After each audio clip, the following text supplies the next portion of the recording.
I want to first thank everybody from Penn and the unbelievable hospitality and love they've shared with Janice and Cynthia and Susan, who are from Detroit. And before I start, what I'm hoping we can do tonight is I'll do a presentation on the work we do in Detroit, and then my friend over here has a whole bunch of good questions, and through those questions I'll answer more of what I'm not talking about in the presentation, because I'd much rather hear what your questions are at this very, very important time in your history, our history, and the history of the planet. But before we start, I want to introduce my loving partner, wife, 45 years on the journey, and puts up with me, and has been someone who comes out of the women's movement in the 60s and 70s in the United States, was at Greenham Commons during the nuclear disarmament movement, does a lot of disability justice work, and is also a poet, what you'll say is an insomniac. But she has a poetry tree outside the house, where she will take poems, not ones that she's written sometimes, but just put poems on a tree outside as a way for folks to stop and read something that might matter to them during their day, postal work or whatever. So she's going to share a poem, and then I'll get into this presentation. Thank you to everybody who's been so gracious. I will say that when we were coming to Scotland, people said, the people are so nice. And now I know what they meant by nice.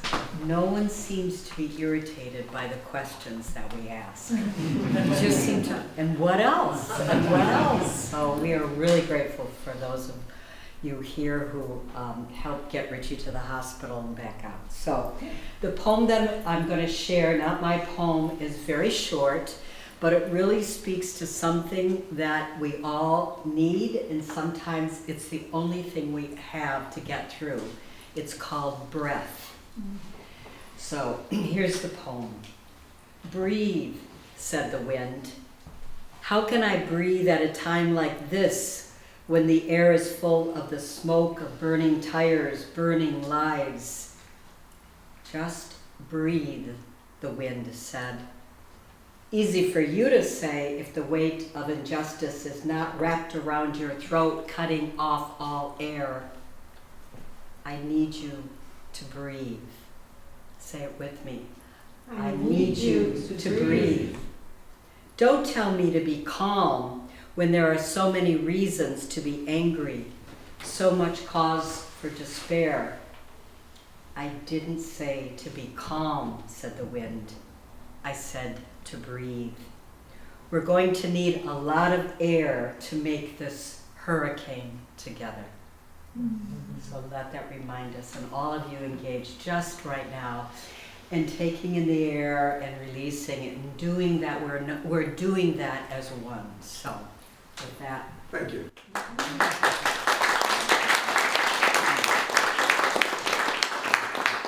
And that's why for many of you, you often hear the rhetoric or the language that says, poets will lead the revolution. Not your analysis and the whole history of social revolution. Poets and artists are way ahead of us. So what I'm going to do for 15 minutes, I hope, if not, he'll cut me off. So we can get to your questions and his questions. Wasn't part of the gig I signed up for.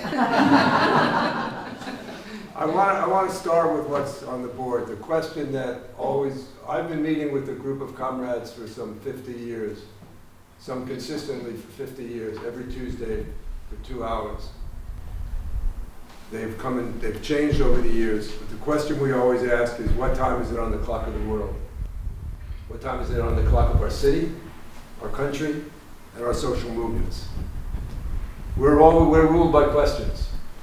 In 2010, there was a U.S. Social Forum.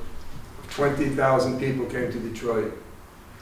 And the questions what we raised was, another world is possible, which some of you may know about from Brazil and around the world. When it came to the United States, it says another U.S. is necessary. When it came to Detroit, because of the work we had done for decades and the questions and discussions, we added another Detroit is happening.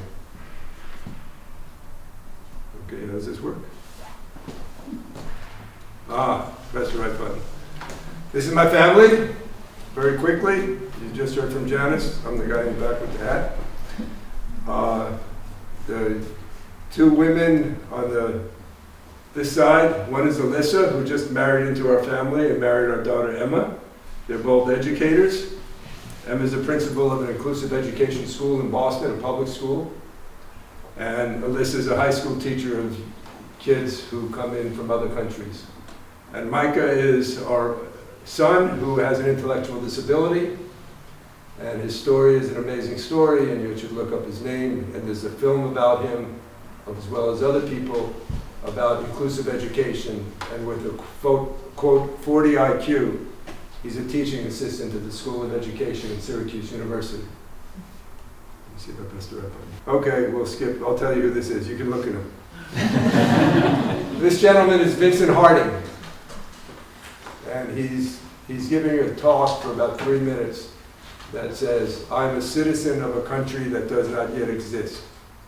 And then he challenges young people.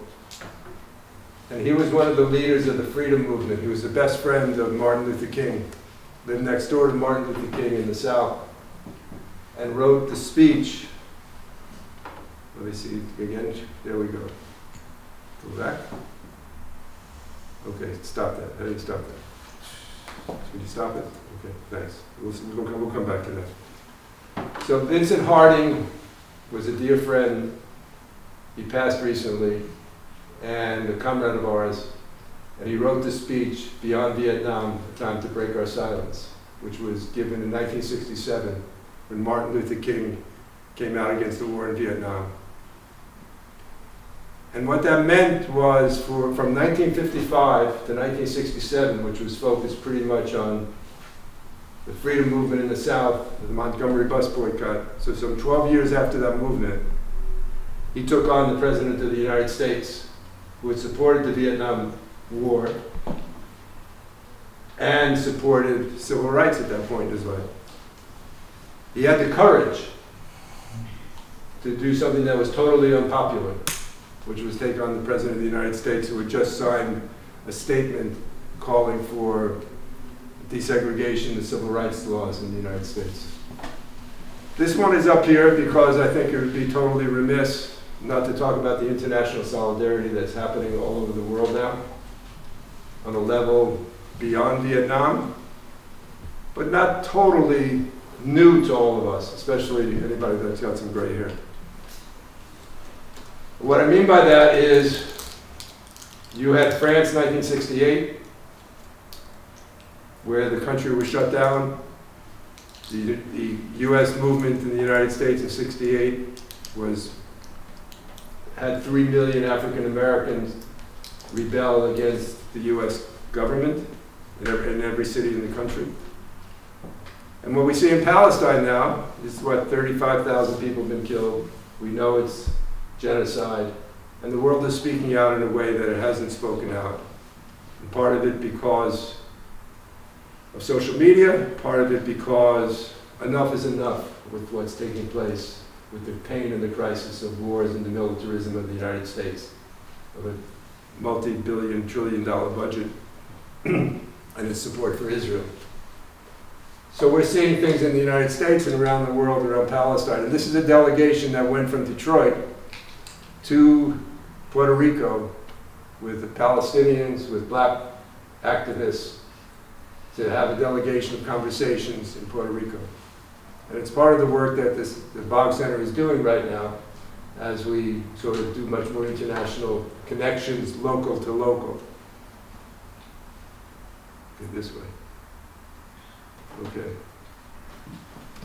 So I want to say that we live in an era of racial capitalism that's facing collapse.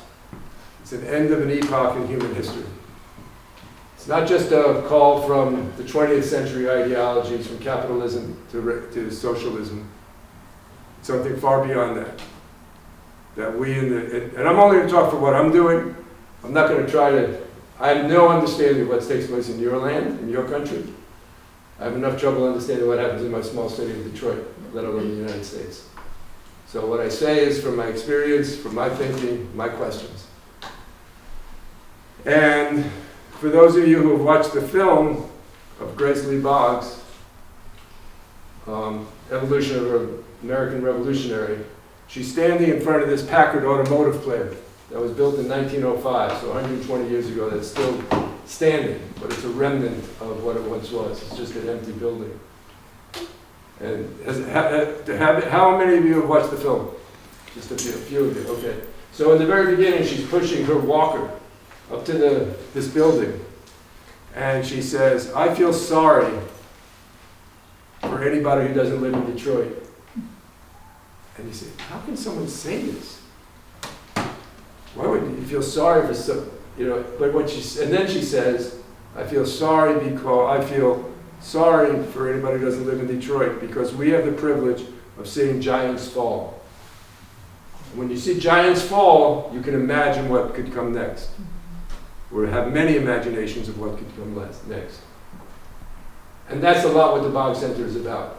What is the vision? What are some visions? What are some alternatives? What are some questions that out of this collapse of Western culture that started way back with your enclosures in your mother country up there and south of you, right? The south of England, right? And the birth of the slave trade, the burning of women as witches, the use of the land no longer as stewardship, but as a place to be resourced for economic goods, the birth of economic man and woman, the concept that knowledge is power, rather than knowledge, our head, our heart, and our hand, are what really makes us human. So we've had 600 years, so if we think we're going to end racial capitalism and white supremacy and nation statism and all that in the next 6 weeks or 6 months, we're missing what the struggle is about. Doesn't mean we don't do everything we can to reduce the harm or the pain, but if folks want to call themselves revolutionaries, or as Angela Davis recently said in an interview, and I think many of you probably know the name Angela Davis, she says, I'm trying to be a revolutionary. She didn't used to say that. She didn't used to say that. Right? And there's a wonderful discussion between Grace and Angela when Grace was alive. So I want to start there because we see we're at the end of an epoch. We're not just at the end of a certain stage of capitalism. A whole Western way of thought is coming to an end. Start with the 1967 rebellion in Detroit, 2 events. The rebellion in Detroit and that speech I mentioned by Martin Luther King.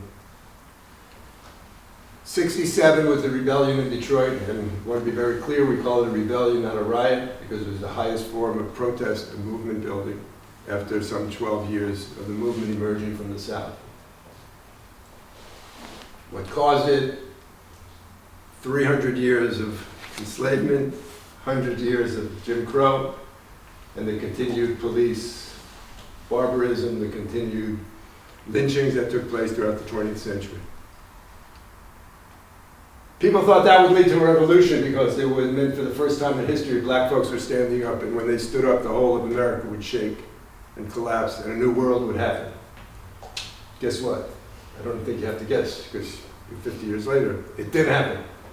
Capitalism redefined itself, right? The 80s, you have Thatcher, we have Reagan, we have neoliberalism, blah, blah, blah, blah. And what it meant for Jimmy and Grace Boggs and for the Boggs Center is they had to make a distinction between rebellion and revolution. A rebellion is a rejection, a high level of protest. It's a rejection of injustices. A revolution is a projection of where you want to go and the need to change yourself, to change yourself to what kind of human beings do we need to become to be the kind of leadership that's necessary to bring in a visionary change. And that was 1968, and so Jimmy and Grace sort of had this conversation, and they review their entire work of the 40s, 50s, and 60s. That was in 67. As I said, 3 million black Americans stood up and rebelled in 1968 in the United States, right? How does it compare to the 24 million people that protested George Floyd's murder around the world? Well, different, but these are pretty big numbers. And then the Beyond Vietnam speech in '67, and we have not answered that question. And that's why the t-shirt over here says revolution with an E, called evolution. We haven't answered that question. That question is a continuous. We're not trying to prove a theory of revolution. We're trying to evolve a new theory for the practice that we experience and the thinking that has advanced. The other 1967 turning point was Beyond Vietnam speech. In that speech, Martin Luther King says, we need to struggle against the evil triplets of racism, materialism, and militarism. And if he lived today, he would be saying patriarchy, environmental destruction, and ableism. And then he said we need a radical revolution of values. So those two questions, what is a radical revolution of values, what does a revolution mean for this moment in history, were questions we didn't answer in '67. And we still need to answer them within each crisis that emerges. Let's move. We're staying on time here. Oh, 4 minutes. Okay, let's go. All right, let's move. So that's the foundation. So the other part of that, so while we were doing work in Detroit, from 1967 to today and continuing, we've experienced a new movement within the world.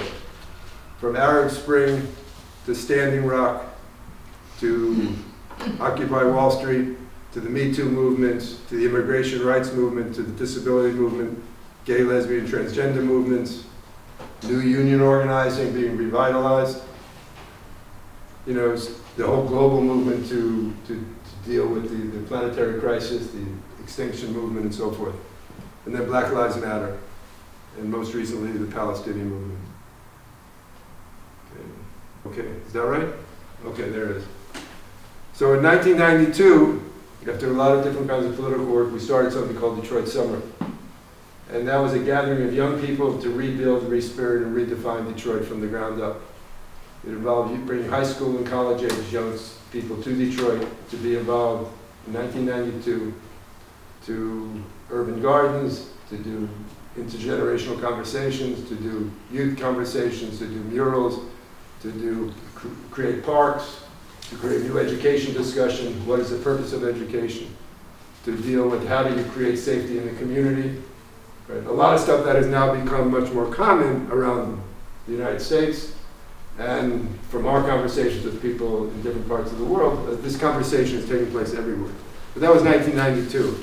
And it wasn't a coincidence that it was the same 2 years later as when the Zapatistas in Chiapas rise up and say it's enough, it's time to get rid of 40 years of leftist organizing that they had during '68 in Mexico and say let's create something new.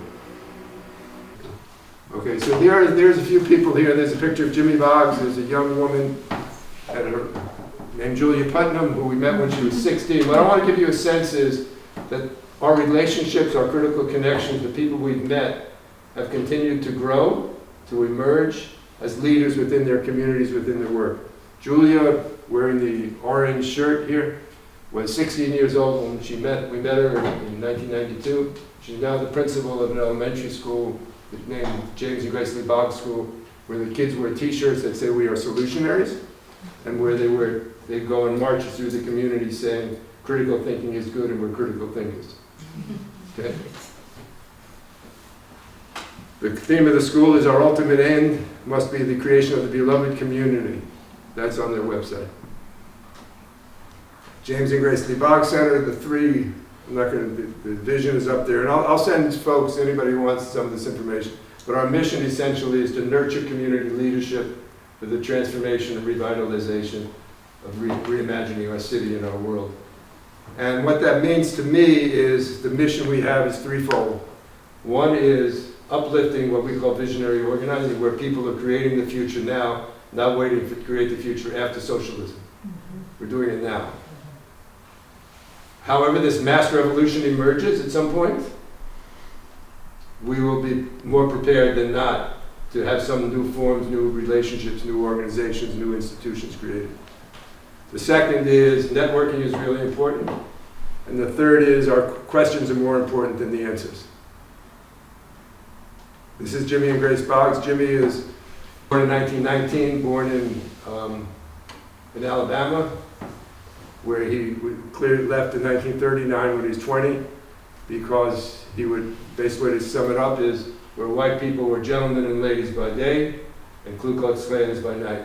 And they would lynch someone or harass some black person enough so that black folks knew how to act, which has never changed in America. The expression of it has changed, but it's the same intimidation. And he was an organic intellectual. He wrote a book called The American Revolution, 1963. And Grace Boggs lived to be, he died in 1993. Grace Boggs was born in 1915 and died 100 years and 100 days. So that's 2015 plus a few days. And she was educated at Bryn Mawr College in the elite universities in philosophy. Ran around with C.L.R. James and Raya Dianevsky for all those leftists that want to go back in the history of Jimmy and Grace, which would be a fun conversation. These are some of the books that I'm going to leave with folks from the team here for all the work. And then the first book being This American Revolution by Jimmy. And there's collected writings. The latest book by Grace was The American Revolution. It's the next American Revolution, written in 2011. These are some of the way to share. People come to Detroit from around Michigan, from around the country, visitors from around the world, documentary filmmakers, and they'll have conversations. Classes will be held there from different universities. In the next 3 weeks, there's 35 Minnesota middle school kids coming for a week learning journey in Detroit to visit all these different sites that are part of this emerging. Now, I don't want to give the sense that what we're doing has changed the narrative in Detroit, because we come to Detroit at a time when gentrification is as vicious as any place in the world right now, where they want control of the water, where capitalism from 1967 to 2008 did not want capitalism. But when the crash happened in 2008, they want the water for international trade. They want the water because Michigan and Detroit and the Great Lakes are 22% of the fresh water in the world and 82% of the fresh water in the United States. That's the oil of the 21st century. They're not coming there just because they want fancy restaurants. That's having an impact, and it brings in all the middle class and gentrifiers, but that's not their main reason. They're looking at power. And this is a mural that's on the back of the house, carriage house outside the Boggs Center. That's much better up there. And this is Freedom Dreams. So Freedom Dreams is the latest creation. How are we doing on time, my brother? We're running over a little bit, but I think folk are enjoying it. So Okay, all right. floor's yours. Okay, Freedom Dreams is the latest of 3 place-based centers that we have in Detroit right now. Groups came together to purchase 40 parcels of land and have bought the land from the land bank. There's conversations that take place there. These are the 6 people that have done it. This guy, Coach Kellogg, who spent 19 years in prison. Reverend Robert Jones, who's a blues singer. Jasmine Noble, who's one of the founders of the Boggs School as a teacher. Sam Scarfield, who's an architect. And Deacon Monroe, who's from the church. People have come and gone, but we now own 40 parcels of land with the goal of creating an eco-village that's off the grid for housing for people that make under $25,000. 40% of Detroit makes under $25,000. Detroit has been through over 100,000 foreclosures, over 100,000 water shutoffs in this last 15 years.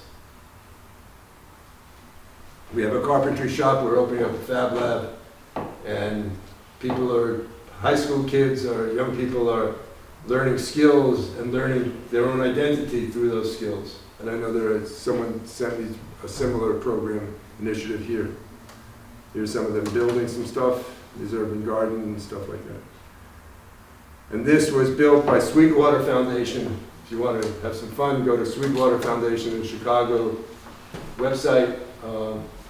Folks from Detroit will go there because they have 8 acres. And they'll come back and say, we've seen the future. And when people from Detroit, and I'm not talking about activists or academics or radicals, regular, quote, folk, the only folks that really will make change, go there, they see the future. And our whole concept is if you don't see the future, if you don't create the future now, if we don't create critical relationships and critical connections, the mass movements will emerge and they'll die. The question is what happens after mass movements emerge? The second one is Burwood House. This is a community house. This woman, Kim Shirobi, was born and raised in this neighborhood. She was a public school teacher, retired now.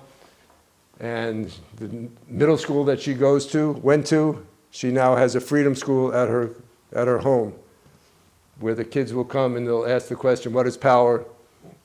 What is leadership? How do we create a sustainable community? It's just small numbers of people. It's not, but so they have conversations, and it's all, as I said, it's all about relationships. Let's see what you can see. So here they're basically working at the house. One thing I would add that I think is really significant of all of this work is that it is really rooted in intergenerational conversations and relationships, and with a lot of diversity in terms of age. And that's really been important for every age to have that kind of connection. So I just wanted to... No, thank you. This is a guy named Ron Scott. He was the leader of the Black Panther Party in Detroit that died way too young. And he was the founder of the struggle against police brutality. And he went to move from the struggle against police brutality to also the struggle to create peace zones for life. Because he pointed out how much people had internalized the violence. So you had neighbor killing each other. In fact, it got so bad you'd have a neighbor who killed somebody go to the court and kill somebody else at the court, right? Or have a shootout or a fight. And he creates this concept of freedom zones, of how do you de-escalate, how do you create communities without policing. Based on this theme of putting the neighbor back in the hood. And then the last one I want to talk about is freedom growers. Whoop, let's see. The two folks there is Myrtle Thompson Curtis and Wayne Curtis. He was also a founder of the Black Panther Party in Myrtle. Both were born and raised on the east side of Detroit. There's a film about them. They fought against foreclosures. And usually when people fight against foreclosures, they fight against them to maintain their community, to hold on to what they got. Their struggle against foreclosures was to create a different kind of community that has food security, that has a community without policing. And that's putting vision above being on the defensive all the time. And D-Farm, in a film that was done 10 years ago, I should have said, it's because I met a bunch of you all 10 years ago that we eventually had many conversations over these last 3 or 4 years with the rest of your team. A guy named Malik Yakini is a founder of D-Farm, which is 8 acres urban garden. There's more urban gardens in Detroit per person, people working the farms in Detroit than anywhere in the country. Malik now, in fact today, May 1st, no, today's May 2nd, they opened up the Detroit Food Co-op. And that's a combination of all the food security movement that had been, and food sovereignty movement that had been done over the last 10, 20 years. It's emerged from that work. And Malik's Detroit Black Food Sovereignty Network was sort of the leading element. So it's moving from the urban farms of growing food to actually now distribution of local. I mentioned Sweetwater Foundation, which is folks should check out. And just some very few other things, and I'll send these resources. A vision that there's a part of the network is a visionary organizing lab by a guy named Matt Berkhold. Magazines, Riverwise magazines, there's a few here that folks will have a chance to take. We do tours, but the theory of change is based on creating liberated zones, freedom zones, islands of sanity, where people create the future, create the relationships. And in this era of rising fascism and rising counter-revolution, as well as rising amazing work and revolutionary work, we're going to need to work to move towards each other and care for each other in ways that we have not seen or been required to do. Because what's coming, how we get through it, I don't think it's a win or lose. It's not going to end quickly. And that's for a longer conversation. This is Riverwise Magazine. I don't know if any of you are familiar with Freedom Dreams, which is the name of one of our state place sites, but it's a book by a guy named Robin D.G. Kelly, which is a critical book about the history of freedom. I mean, how did black folks know and understand that they struggled for freedom when they lived enslaved? Where does that come from? Where does the belief in freedom come from? No matter how brutal and for how many centuries, you can be denied that. And his history uplifts that history and uplifts the spaces where freedom maintained itself because they separated themselves from the plantations. And two, how people created culture in their own unbelievably painful periods. A new book that just came out, Practicing New Worlds, and a book called The Future is Disabled. Because they're all struggling with what does it mean to be human. Because Jimmy and Grace in the Boggs Center fundamentally say the only purpose for revolution is the evolution of humankind. And when we say humankind now, we obviously mean the planet and the ecology of all of us in relationship to the planet. Welcome to Detroit. Thank you.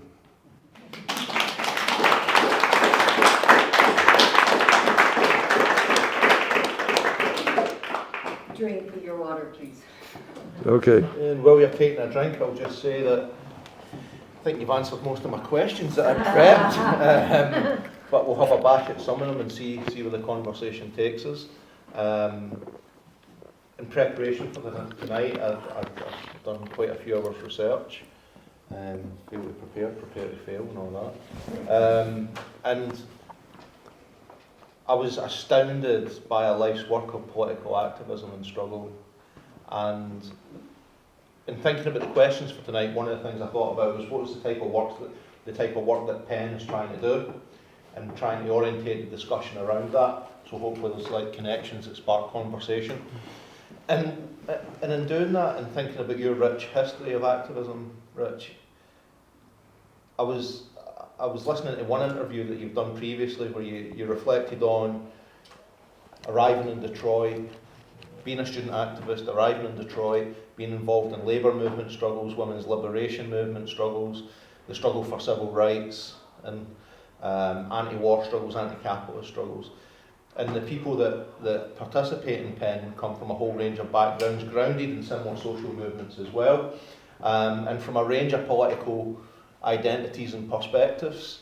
And I'm just wondering, what lessons did you sort of learn over the years? How do you bring people engaged in different forms of struggle from different perspectives? How do you bring them together? And how do you hold them together in struggle? How do you bring them together and how do you hold them together? I think you let go and you let them move forward. So, and I say that because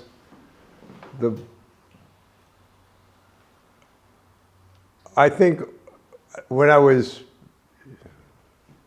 in my early years in the plant, and I worked 20 years on the line, so I moved from the student movement of the 60s, and as a friend said to me just recently on one of these emails, he said, remember when we took over the ROTC building, that's the Reserve Officer Training Building, and we took it over for days, and it took them a couple weeks for them to call the cops, which is very different from what's happening now. Cops then, they had a billy club and maybe one gun. Cops come in now, they got machine guns and they're the military. In fact, they are the military. And I moved to Detroit with 30 other people, believing that, as was beginning to happen at the end of the 60s, to work in a factory, thinking, being brought there because of the League of Revolutionary Black Workers, which was a black movement of auto workers who were doing massive wildcat strikes and taking over factories of Chrysler, and because of the legacy of the union movement. Because I thought the ideas that are in our heads from our past history last longer than the reality that we're facing. And so we hold on to those ideas. So my idea of the 30s was, oh, we're going to redo that again. Well, shit don't happen that way. Because the world has gone 50 years beyond that. It took a while to figure that out. And I eventually came to the conclusion I wasn't going to change the union. I was going to meet people in the union who would come towards some of the ideas that we were discussing. So there's a book, Revolution, Evolution in the 20th Century, that was part of study groups that people from the plant joined with me and others from this white working class community south of Detroit. And I think I came to how did I come to the conclusion that I don't think you create a master plan of how the revolution is going to unfold? I think that's another myth, because the world changes too fast. And you have to go we go where the energy is at. And how does the revolution become real to folks? I think in the plant, one of the most important ways was, as I was sharing this morning with Francis, that guys in the plant who were having lots of tough times because of their male chauvinism and how they were raising their kids, when they were introduced to the women's movement, began to change, and they saw that as revolution. They became activists in the union, but more importantly, they found their humanity. And I think that's the purpose of revolutionaries, is to walk with people, to help to create the space for people to find their humanity. And then also getting far beyond thinking that you're creating a coalition that will be the mass movement coalition that will bring everybody together and overthrow the state, or protest enough marches and demonstrations, which I love. I love demonstrations, I love all that stuff, but I think it has a certain role. The question is, what do you do after militancy? What do you do after the mass movement? And that's why the concept of critical connections comes in. And if you really take the time to look at Robin D.G. Kelly's Freedom Dreams book, or Adrian Ritchie's book, you'll see a concept of emergence, of an emergence strategy. Adrienne Marie Brown, I don't know if you're familiar with her work at all. So these are the folks that have come out of and in relationship to some of the work we've done. I don't claim any of them. They're just part of this network. And I think with the young people, it's about listening. We've known Julia since she was 16. We know her kid sister since she's 12. We know her brother since he was 2 years old, right? The brother's having a tough time. The younger sister's doing okay. But he knows to reach out to his larger family, you know. So I think it's about relationships, and it's creating the space of the conversations to have these intergenerational conversations that Janice mentioned, and not thinking you have to run the movement, you know, because the movement is much grander than any organization. I think it's a myth of most radicals to think that they create the movement. I just want to share a quote, I think, that exemplifies what Rich is talking about. Words are how we think, and we love our words, especially if we have a certain perspective. So here's the whole quote. Words are how we think, stories are how we link. And it's really, as you said, listening.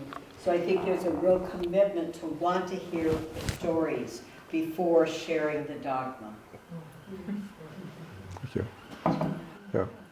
Keep going. And tell me if I don't answer them. Yeah, it's okay. And doing my research, there's a phrase that I keep coming across, I keep hearing you use, and it kind of links to my previous question, and the phrase is common historical experience. and you use it quite a lot in reference to building solidarity, community and unity.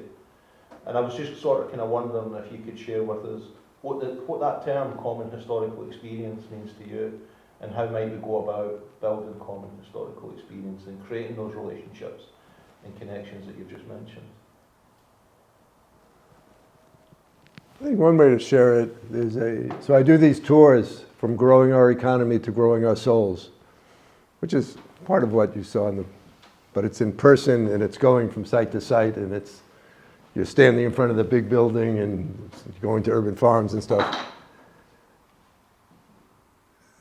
And took this friend of ours who was a comrade with the Boggs Center, who's a poet, and she was raised in the 80s generation, which meant the crack generation, which meant was very common for her father to be on crack.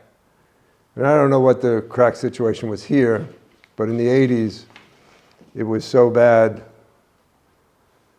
that in 1 year, 381 kids under the age of 16 were shot. 41 were killed under the age of 16. So when you talk about violence inside a community, this was not police brutality. This was people-to-people murders and violence. And part of this common historical experience is the experience that we've internalized the values of capitalism so deeply, the values of violence, right? Finally, the struggle, because of the leadership of the Palestinians, is breaking through that. We're not being silent to the violence. But actually linking that up to how much we accept violence is part of our journey to get beyond this. What's holding us back is in our humanity and our community building. So I did a tour with this friend, Tawana, and at the end of the tour, she started to cry because she finally understood the social history of why her family was the way it was. I mean, I still get sort of chills thinking about that. And that's what a common historical experience is. It's giving someone who has an individual experience, trying to figure out why the pain is so great, why the trauma is so great, to link it to the social history, and then to solutions of how do we mend, how do we at least begin to talk about it. So now everybody, pretty common to talk about trauma, right? Those are words that weren't talked about 20 years ago, right? So I think that would be one example I would use.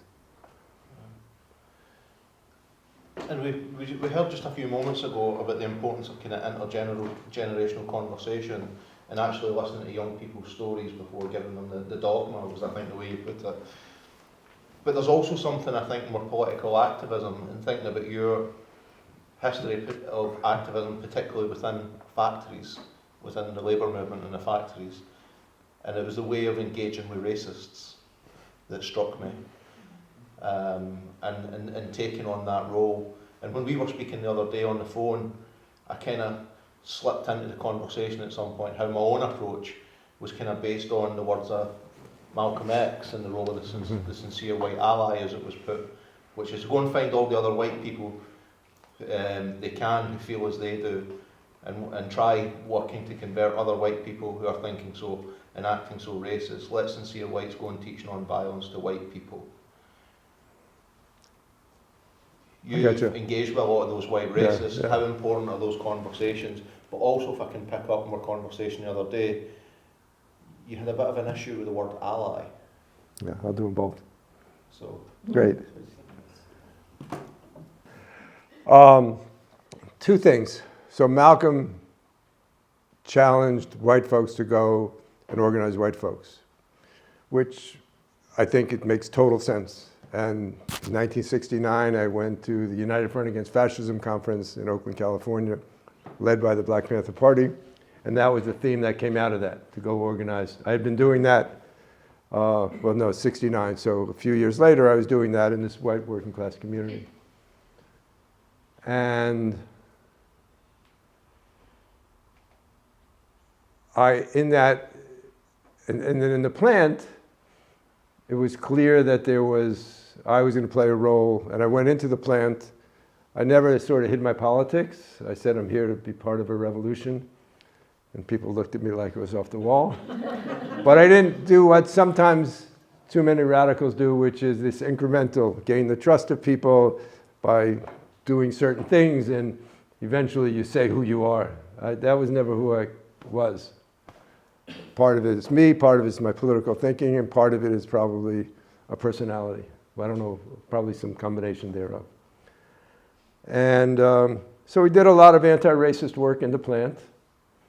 And what that took the form of doing the kind of discrimination grievances, civil rights struggles,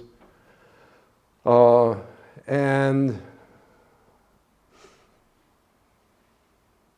even when I was plant chairman, I eventually became plant chairman of 5,000 people in the factory at this truck plant. Would support someone being fired for being a racist if they did some really funky stuff, like put nooses around the plant or put a Ku Klux Klan hat on their thing and walked around the plant. And then would also have the responsibility to write a grievance, right? So you live in this world, right? Because they have their grievance, they have their right, but the important thing was my political, moral values statement that I was making as a plant chairman. That was in the 70s and the 80s. This is 2024. In the election of Donald Trump,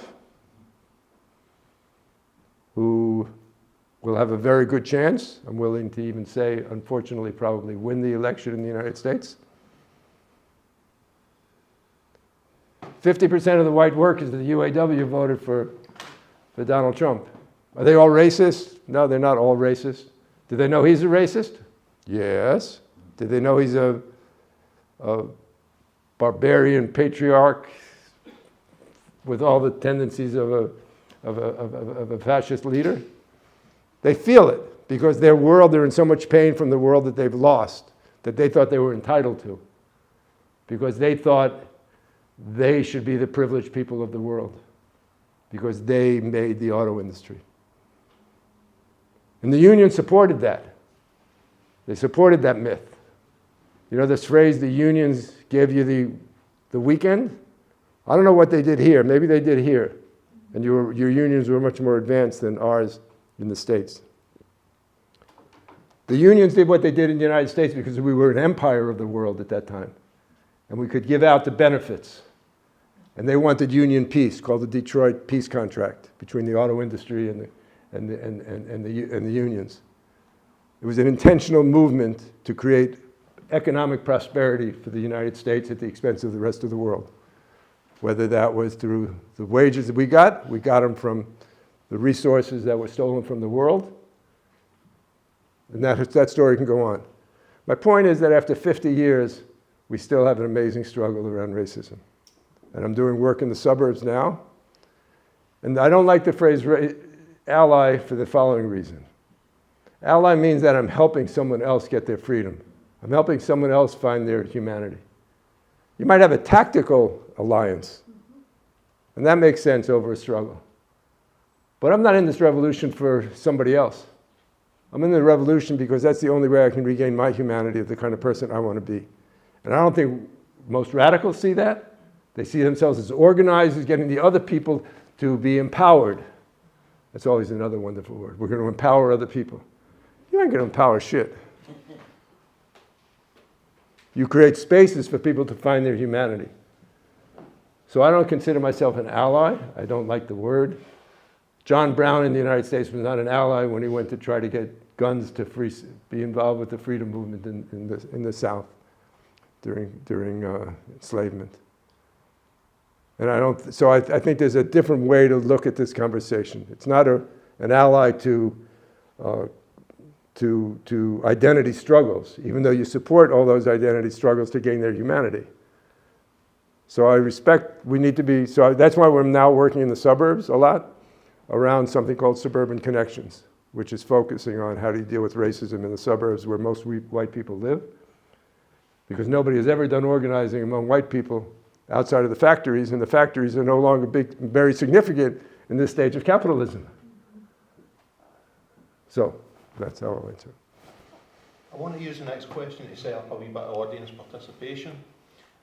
You've spoken very fondly during your presentation about Grace and Jimmy Boggs' work, and I just want to ask if you can elaborate on what Jimmy Boggs meant by the need for a particular type of American revolution. There was a pamphlet that I read in 1972 called What About the Workers? And in that pamphlet, he talks about the experience of being an auto worker. So he was an auto worker at the Chrysler Jefferson Assembly for 28 years. He actually quits in 67, 68 to dedicate himself full-time to the revolutionary movement after the rebellion of 67. So he quits, he doesn't even get his retirement. At the end of the book, he raises a question. I'm going to modernize the question. What is the difference between rights of workers and the responsibilities of workers? And he asks a few questions. What's the responsibility of unions and workers to the environment?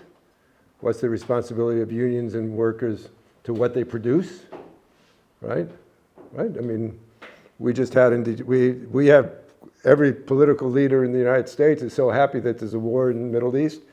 Not everyone, but way too many, because they're increase the employment in the war industry, right? Because they're making more military equipment because Israel is using it all up, right? That makes workers happy. How does that change? I don't have a whole lot of answers, but I know that's a question we have to be asking and not just keep ignoring it and think that they only can fight for their rights as union folks.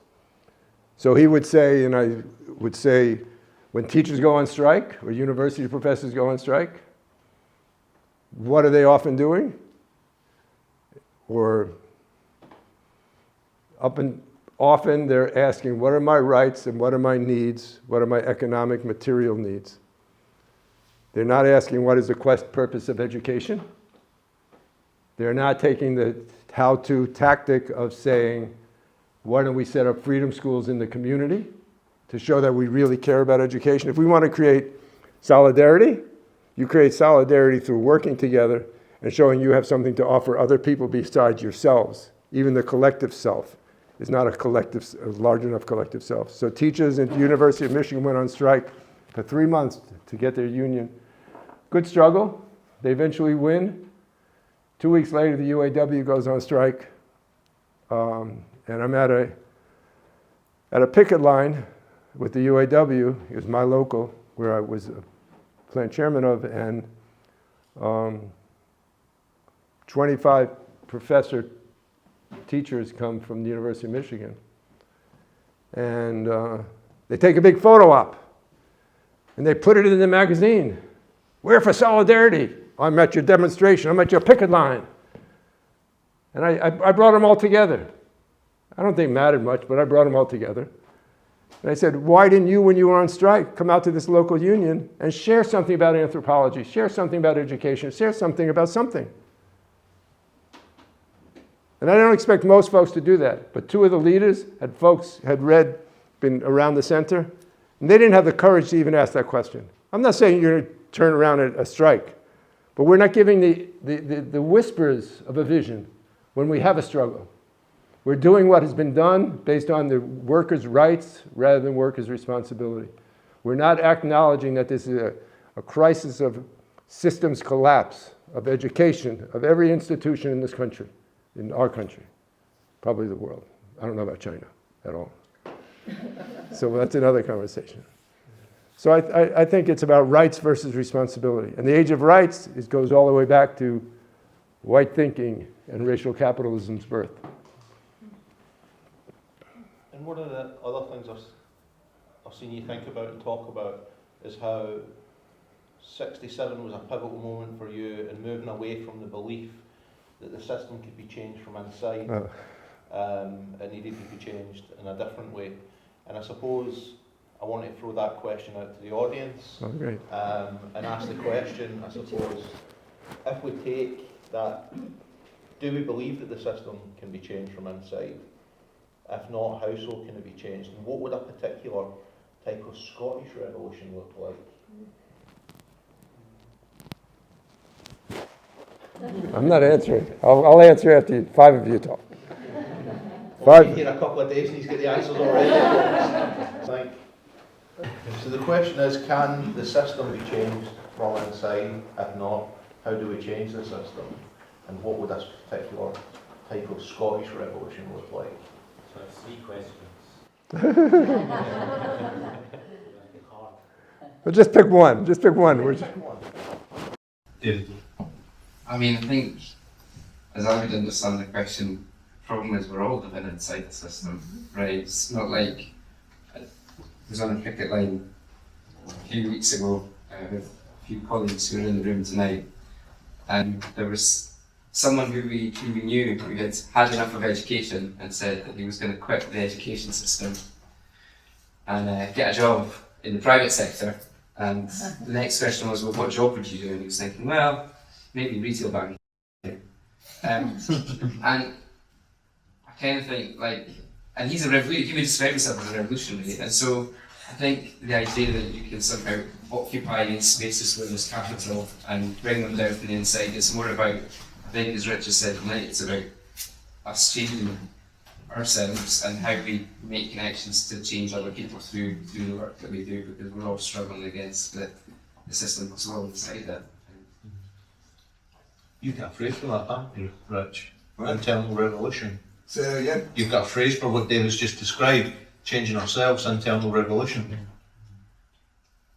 How do you use that? Yes. My turn to say something? No, I don't need to gather. Okay, I want one more, then I'll respond to a few, rather than just one. You over here, this part, I keep turning this way, so somewhere in this corner. Yeah, go for it.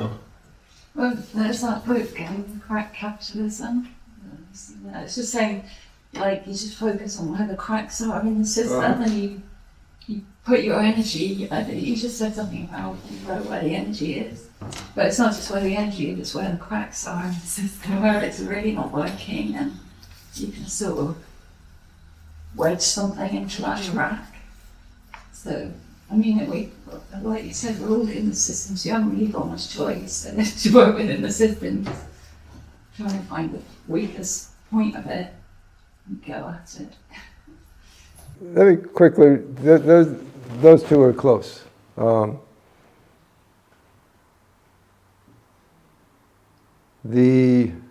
of the reasons I came towards Jimmy and Grace Boggs and the legacy of how they understood the crisis in capitalism was they said capitalism is, and this is this is not today, so we have to evaluate it for today.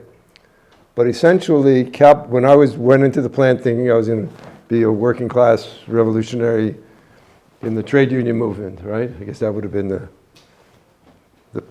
painted picture or whatever. I didn't understand the difference I didn't understand that capitalism was strongest at its workplace. It was strongest at its workplace because it could buy people off. It gave them what they wanted within the capitalist system, which was an economic wage, some ability to consume. It was weakest in the social crisis. So the cracks of the social crisis. Education, kids were dropping out. Healthcare was terrible.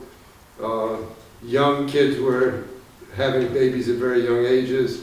Violence was ridiculous. They were the social questions facing us, right?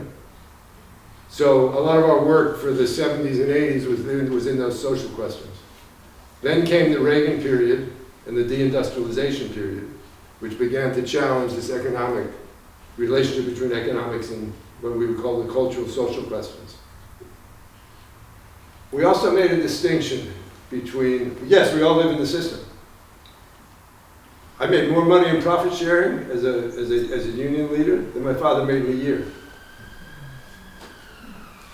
So we live within the system. But we also made a distinction between our politics, our work, our life, our politics, and our job. Jimmy would say, one of my favorite quotes, you could work for Bank of America and spend the rest of your life working to figure out how you can overthrow capitalism. The fact that you work and do good work is important, and it gives you soul, it gives you spirit, but it doesn't define you. The larger question is your politics, your relationships, who you are, defines you much more, I believe. And so I think the difference between, there's a Charlie King song, sort of, he's like a Pete Seeger from my generation, Pete Seeger a little older. And he has a song, my life is more than my work, and my work is more than my job.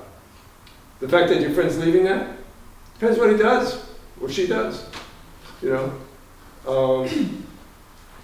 I stayed in the plant probably for many weird reasons, which are deep psychological reasons as well as political reasons. But fortunately, the social ones were, I kept bumping into people that, when I questioned why I would stay in the plant for 20 years and do absurd work and get up 4 o'clock in the morning, was I continued to grow intellectually and grow around the work that we were doing.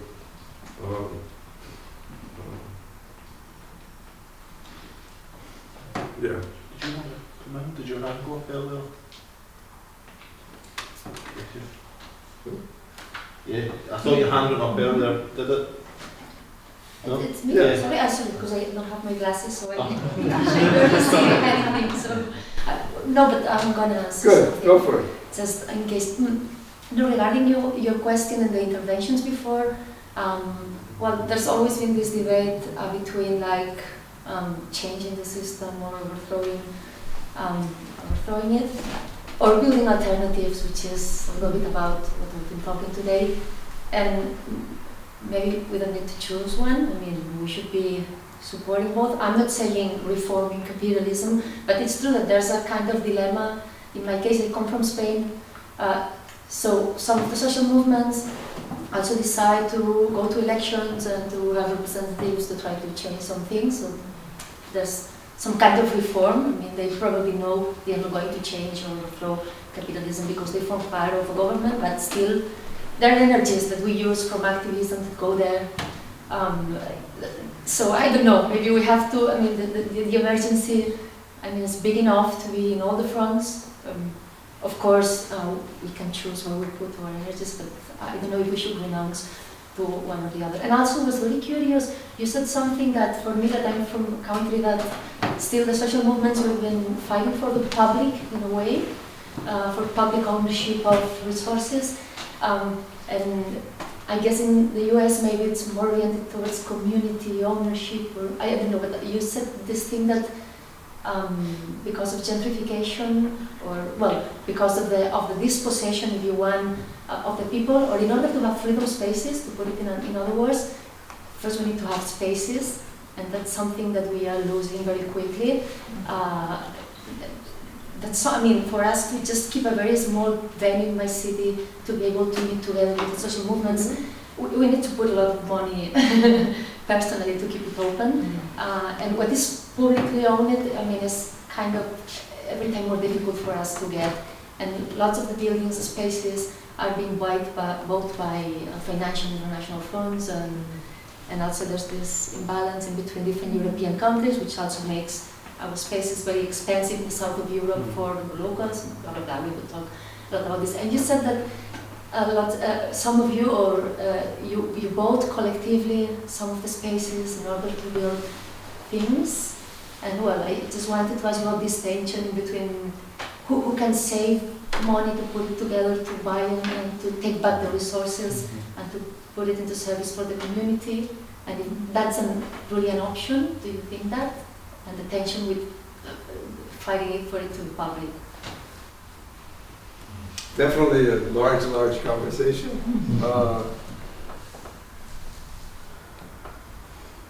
When I think of Spain right now, I have to uplift the Fab City movement. You're familiar with the Fab City movement?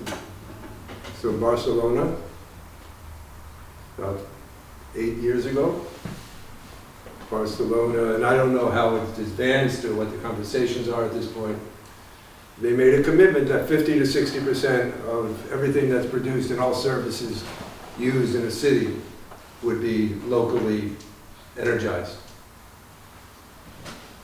They got everybody from China to Detroit to sign on. The significance of it is always questionable when people do this, but it comes out of fabricators and the new stage of technology we're in, which was also another significant part of Jimmy's early writings, where he talked about, for the first time in human history, in 1963, when he wrote his book, The American Revolution, he not only said that the rising numbers of people in the working class will no longer be the paradigm, but what will be created is the outsider class. Now in the United States, the outsider class meant people that didn't have jobs, that were, this 40% of Detroit that get Medicaid or get social services, that don't have jobs anymore. Or now we can probably say they may have jobs, but they're working 3 jobs in the United States. And he said, this is happening because of automation, which has turned out to be a truism and is going to go beyond what we can imagine in terms of AI, right? We don't have a clue how bad it's going to get, let alone who controls it, but the technology itself and what that does to how people are going to live. And therefore, it's people who are outside of this economic system that are the basis of a social force in a place like Detroit. A place like Southside Chicago, small towns in the United States where there used to be one-factory towns. The deindustrialization that took place across the United States, other parts of the world. I don't really, what you're saying I agree with. There are many streams to how change is going to happen. I don't know the relationship between them all. I wish people the best of everything they're doing.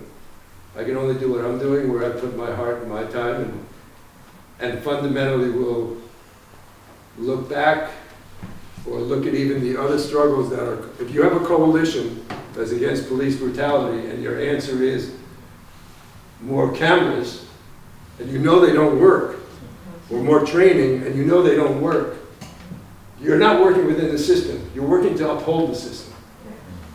You know, if you're not educating people to be healthy and figuring out how to get people off of diabetes, you're not working with the system to make some things better. You're keeping the system going to keep people sick.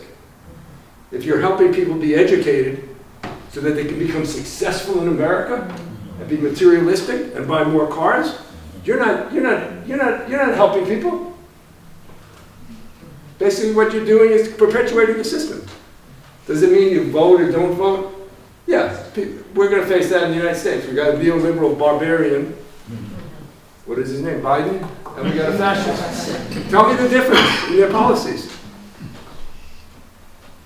President Obama, which was a great leap in the United States to have a black president elected, no question about it. And there's no question that health care, finally black folks and poor folks can get colonoscopies, was a big deal. But he was not the president of our movement, he was the president of the empire. So it's not about working within the system or outside the system, it's a question of where are we going? And how do we in these neighborhoods show other people and ourselves? We have to show ourselves because we don't believe in ourselves. We think somehow feudalism started, ended, and everybody woke up and said, let's create capitalism. There's a system out there. We'll go from feudalism to capitalism. That's not how it happened. People made step-by-step decisions over hundreds of years. That's the only message I can share, that it's going to take a long time, and we have to ask questions that when we know the answers to the old questions, then we're not asking questions that really matter. Just conscious of time, and I've really, for myself, only got one more question that I really wanted to ask. And it's about cultural representation and about self-representation. So we saw from some of your brilliant slides the role that art plays. There's even an artist, a decent artist sitting over there, I might say. And I was just wondering, like, when you think of the role of popular culture, you think of the places you've lived, the struggles you've been part of.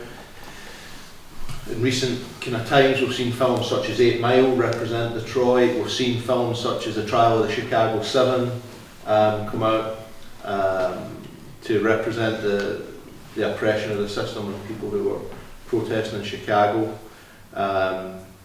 We've even seen documentaries that have been produced, like A Requiem for Detroit. But thinking about the work of the Boggs Center and some of the art-based stuff that we saw earlier, how important in terms of imagining alternative futures, imagining where we're going, doing that work now, how important is cultural representation, those forms of cultural representation and imagining? I mean, the simple answer is it's critical, it's essential. Artists, visual, spoken word artists, poets, capture in 3 minutes what I might talk about for 2.5 days. I'm sure they do it in 4 minutes, but so the gift is what they bring in their own particular forum, their own particular platform. But I also want to point out the contradiction. So, Detroit's gentrification that's happening right now, which is really, really painful for people who have lived in the community, people who never left, who could not leave. When we started doing murals back then, they were the uplifting of what's possible. They were the uplifting of community kids doing all of this stuff. They did it for free, even. They didn't have to get paid. Eventually, they get paid, and that creates another contradiction. But it's also a different generation, and they need money in ways that our generation could have 5 people live in a house for $100. Right? You can't do that now. So things change, and we have to adjust. But now what you have in Detroit is the system. The powers to be will say, I want to resurrect and reform and change an old building. And it's called the Community Benefits Agreement. And there's a train station in Detroit that was built in, I don't know, 1910, 1915 maybe. Beautiful, sort of like some of your beautiful buildings here, you know? And Henry Ford's Ford Motor Company bought it. They're creating something, a mobile center, not a mobile center, right? It's gonna have all the high tech. Eventually it'll have a road that doesn't use cars, that just has a peak that goes from their headquarters to the center. And it's in an area of southwest Detroit. They got $500 million from the city and the state. And one of our friends is responsible for creating a democratically created, community-run mural. 10 years from now, you know what that's going to be? A whole bunch of gentrifiers, conquistadors, living in this area saying, wasn't it so nice that the community did this for us? That's what murals have become. When you get the powers to do what they're doing and they give you a crumb, and they did it with the Jefferson Assembly Plan, where Jimmy Boggs worked for 28 years. They just got $490 million. And we had a struggle with them to try to talk about a vision for the community that would be sustainable. What we got was almost nothing. We didn't get solar for the community. We didn't get internet for the community. We didn't get de-escalation of violence committees in the community. The workers got their jobs. My friends in the UAW got their jobs. Okay? Detroiters got their jobs, but as soon as they make enough money, they're leaving Detroit because there's no reason to stay in Detroit. So we're not doing anything other than sort of at this point raising the struggle, raising those questions. And I want to be clear about unions, since you're doing some stuff on unions, and others are. I think it's very exciting that people are being seen by their unions and are organizing.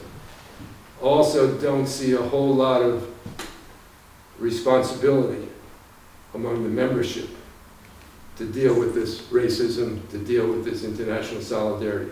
Does the leadership do some of that? Yes. But having been in a union for all these years, will it change significantly? We'll see. I'll keep my eyes open.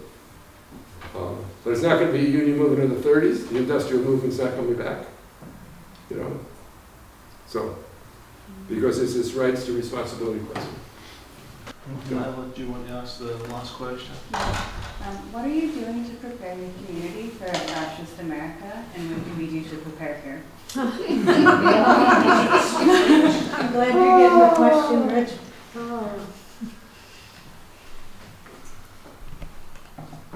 I'll share a story.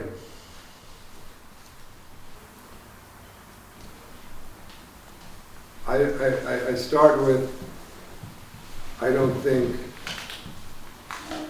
any of us were in the United States, other than black folks' history of enslavement and the violence, and that's not modern memory, obviously, have any sense of what's possible. I don't have a clue.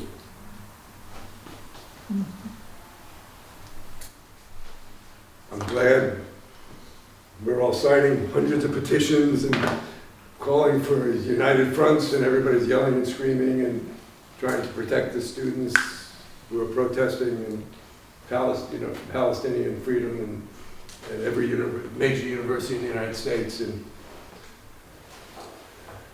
that's part of the struggle, because that struggle will mean that these young people will become, some of them will become real leaders and grow in a way of how people grow, right? I mean, I went to Chicago in 1968 for the Democratic Convention, working for a candidate for peace, got involved in the streets, ended up coming out saying the system is broken and I'm not going to work with trying to elect anybody. I got involved in this journey that you got a little sense about. We were on a phone call about a month and a half ago with some comrades in a small town in upstate New York, about 30,000 people. And they're doing similar work to us, small scale. Excuse me, small scale. And they have a collectively owned co-op laundromat.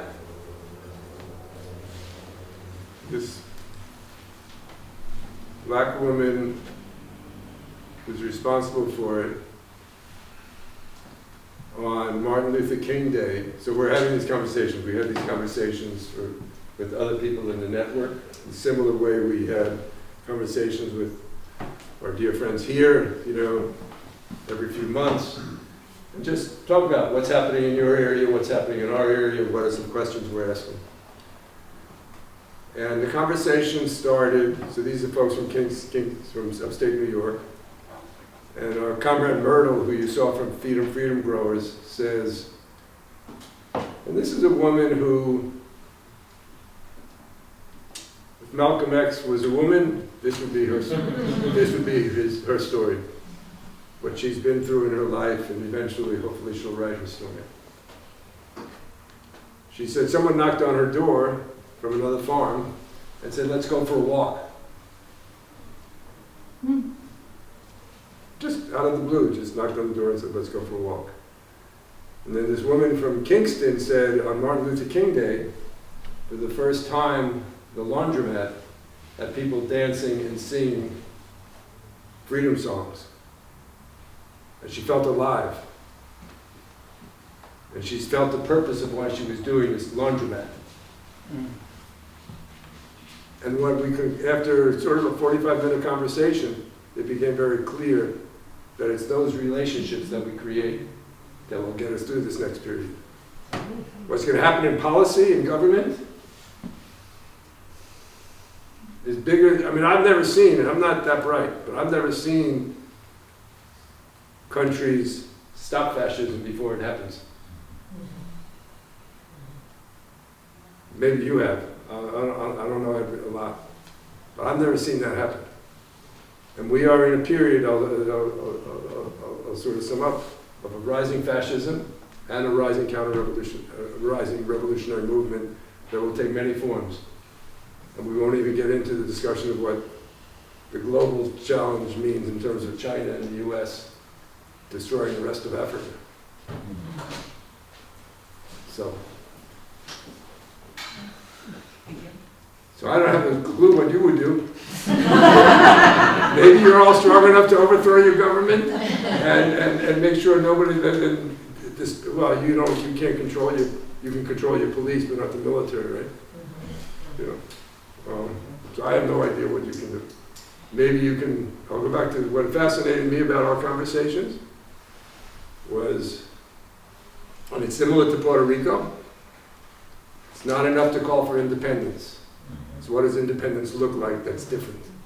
So in Puerto Rico, this little solidarity thing that folks went to, our comrades in Puerto Rico, they have created communities that are self-sufficient, regenerative, and will they be strong enough to overcome the gentrification in Puerto Rico? I don't know. We'll see.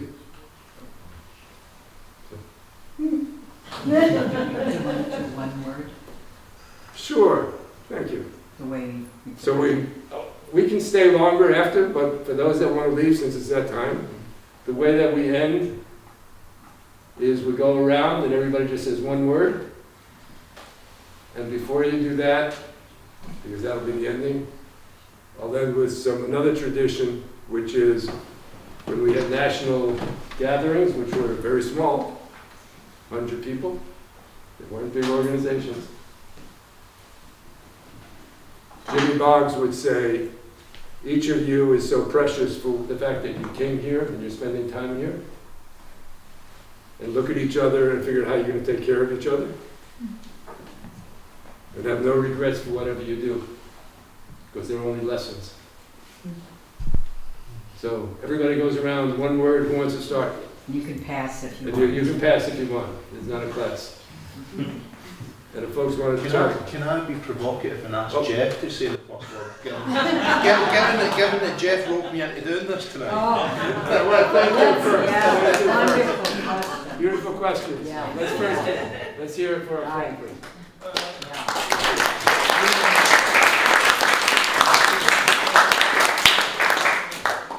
Friendship. So we just go around. Not a test. Solidarity. Memory. Say, Memory. Shyness. Oh. Openness. I was also going to say solidarity. More solidarity, yeah. okay. Respect. Reflection.